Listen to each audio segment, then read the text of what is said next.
Hey, Coach. I wanted to actually ask you what you've seen at Tyrese Maxey lately. I think he stepped up. I think he made two threes in the first quarter. What have you seen from him in terms of his three-point shooting? Yeah, he's really coming on. He still's got to pick the right ones. He had one in the second half that was not one of my favorites with 22 seconds on the clock. But he's working on it, and we've seen in practice, he makes them. I think what he's at 28, 29, get that up. But he's a better three-point shooter than his numbers. I would say that. You are what your numbers are. I get that, but he is a better. And then his ability to get down hill is huge for us. All right, and it's going to pay dividends for us in the playoffs. And then Ben had 10 points in the first quarter. I think he had one of them was a fadeaway jumper. He's kind of been taking more jumpers like that lately. Is that something you're encouraging him to do, to take more jump shots like that, or just play his game? I let you guys talk about all the jump shooting. I think you guys love that subject, guys. So I'll let you stay on it. We'll keep winning. You guys keep talking about the jump shots. But I don't care. I mean, he works on everything. He really does. He works. We're working on the little right and left hand hooks, fadeaways. I mean, but, I just want him to keep playing. I don't worry about his shot selection right now. For the most part, he takes pretty good ones. Thanks, Coach. Mark Narducci. Hey, Doc, you always say about no matter how many players are missing from the other team, a win is a win. And this year, you guys have been able to beat teams with losing records, at a pretty high rate. How important is that? Because it's probably easy in this league to overlook teams like that at times. Yeah, it's important. I mean, if you want a one seed or, one of the top seeds, Mark, you really have to do it. I can think of some games we've dropped as well, but I also can think of some games that we probably shouldn't have won, and we've come back to win. So it probably all washes out at the end of the day. I have found the end of this season, with COVID involved, to be pretty difficult for everybody. Okay, thanks. Keith Pompey. Doc, in pregame, you said you guys are competing against yourselves. Well, how did y'all do against yourselves today? Well, we did okay. I mean, we shot 53%, 135 points. I didn't think defensively we were that great. But they had so many small lineups, and we decided just to stay traditional, more for the work on it. So overall, I'll take the win. Listen, last year we were dying for a road win. Now we just won 3 in a row, so we'll take them. So you taking ownership of last year, even though you weren't here. I'm just messing with you. Yeah.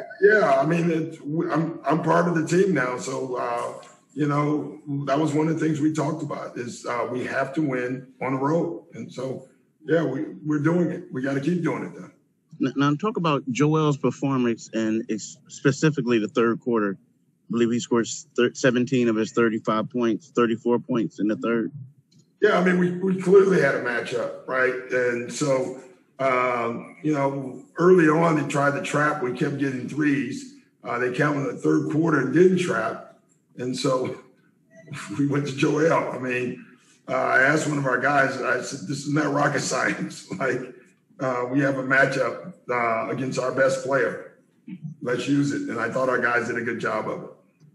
Thanks, Doc. Thanks. Lauren Rosen. Hey, Doc, you guys tie your longest winning streak with 6 now. Also happens to be the case that you guys haven't lost since Ben returned. How direct is that correlation to you, his availability and winning? Yeah, I think it definitely connects. I mean, we've obviously won games that Ben has missed. But with him on the floor, it makes things a lot easier for everybody, Lauren. I thought we were really struggling right before he came back, just offensively. I thought we were struggling with our pace. And, sometimes you sit out and you sit back and you watch that yourself. I'm assuming Dan was watching. I mean, I can't tell you if he was or not, but it definitely helps. Thank you. Time for a few more. First, we'll go to John Clark. Hey, Doc, you were talking about beneficial for the playoff run. How beneficial is it for Joel? 5 of the last 7 games, the minutes are around 25, getting his work in, but also kind of getting some rest as well. John, I actually don't know the answer. Always going back and forth on whether not playing your normal minutes is good or not if you're playing, So I think it's good for all of our guys. I think the science people would actually differ. They think the guys, their normal minutes is what they actually should play. It helps them in the long run with conditioning, but I just know getting them out in the big league is safer. So for me, I look at it that way. Getting all those guys through a game healthy right now is very important as well. All right, last question. We'll go to Rich Hoffman. Hey, Doc. Danny made a couple corner threes, and that's typically what he does. But I was worried. I was curious, specifically the cuts he makes. It seems like he's really able to kind of sneak behind the defense from corner to corner along the baseline. Have you seen a player do that as kind of efficiently as him? Not many. I mean, hell, it's called the Danny Green cut. So, clearly he probably does it better than anybody. Rich, he probably gets 2 or 3 a game where he is just dead open from movement. I mean, the one in the first half was just genius. It was a read, and